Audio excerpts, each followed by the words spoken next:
What's up, guys? This week I read Pitch Anything by Oren Klaff. So this is one of the best sales books you can read. This is really a game changer. So I'm going to summarize the best 5 ideas from this book, but I have linked this in the description as well. So if you want to order this and read it, look no further than that link in the description. So yeah, let's start with the 5 ideas, and don't forget to subscribe to this channel as well if you haven't yet, for more book of the week videos like this. And so first idea here is that in the beginning of the book he talks about like the neocortex and the croc brain, like the different parts of the brain. And the problem is really in sales that when you first encounter the prospect,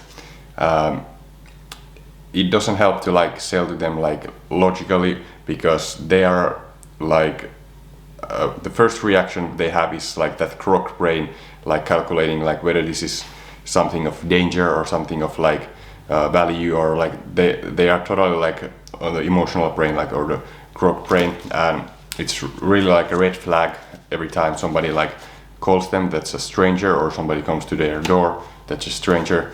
It's never, you're never like you never have a really like a good starting position there. So what you need to be doing is you don't pitch like logically to like the neocortex, but you pitch like to the croc brain. So you need to appeal to the croc brain. And now we come to the second point, is that you need to have in your messages must have intrigue and novelty.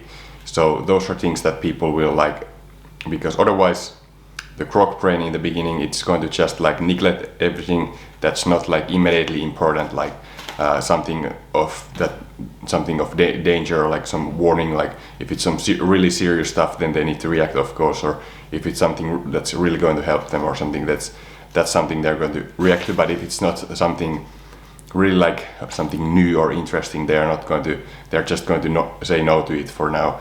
So you need to have something that's like intriguing, like what is he talking about, and like novelty, like new, because those things like release dopamine in the brain, like new things, novelty, and that's how you get them like hooked and like maybe book an appointment, or you get like them interested in the pitch. And third idea is that you want to set the frame, and you want to like appear like high status, like an alpha male. You don't ever want to be the beta in the room, especially if you're like selling something like him. He's like raising money, like making some big deals. You don't want to appear like the lower status person there who nobody listens to and everything. You need to do things and appear high status, of high social status, because then people will pay attention and listen to you.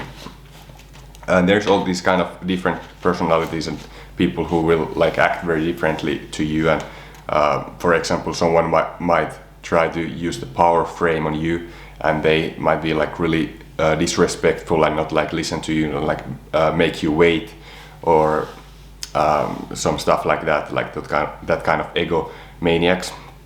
And then what you need to do then is you don't like listen to their like orders and like be like the beta, but you like remain confident, and you do like some kind of a little bit shocking things, even like you might take something from their table or something like that.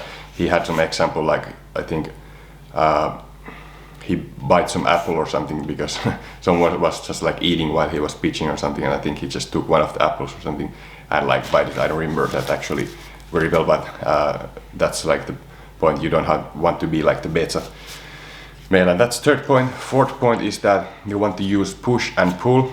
So in deals, you don't want to just be pushing and kind of like make it seem like you need it, but you want to be pulling as well, and make them realize that they are actually losing something if you take the deal out away from them. And fifth idea is that you never want to be needy. So it's important to remember that the first rule of Tao, so Taoism, is that it's not necessary to want things.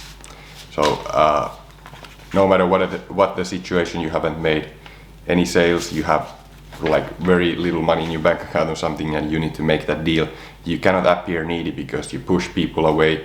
Because who wants to deal with some like entrepreneur or someone who is like very like desperate, like what does it seem like? They think that if he's like that desperate, then his business must not be doing very well, and how is it going to affect me if I'm his customer and his business goes bankrupt or something. So you cannot appear like desperate, or it seems like your product sucks because you're so desperate to make sales. Why is nobody else buying it? They might think that it's bad or something. So those are my favorite 5 ideas from this book, or read from the link below. That's an affiliate link, so you will be able to buy this book with the normal price, but bookdepository.com will pay me a small commission from that. So thanks so much for watching, and I'll see you next time.